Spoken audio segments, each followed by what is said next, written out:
আজকাল ব্যস্ততম দিনে সবাই চায় খুব কম সময়ে খুব চটজলদি কিছু রান্না করতে, যা খেতেও খুব ভালো লাগবে, শরীরও ভালো রাখবে।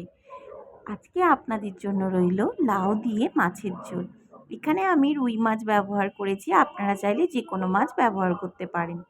মাছগুলোকে ভালো করে কেটে ধুয়ে পরিষ্কার করে নিয়ে নুন হলুদ মাখিয়ে নিন। তারপর কড়াইতে সর্ষের তেল গরম করে মাছগুলো ভাজতে দিন।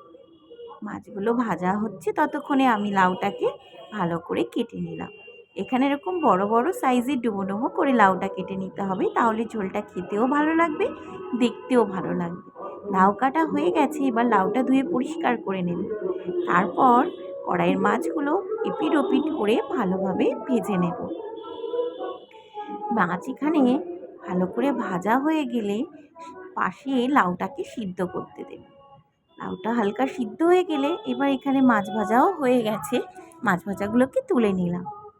তারপর কড়াইতে মাছ ভাজারই তেলে কালো জিরে এবং পরিমাণ মতো আদা বাটা দিয়ে ফোড়ন দিয়ে ভালো করে নেড়ে চেড়ে নিয়ে তার মধ্যে সিদ্ধ করে রাখা লাউটা ঢেলে দিলাম। লাউ ঢালা হয়ে গেছে, সমস্ত মশলাটাকে ভালো করে মিশিয়ে নেব।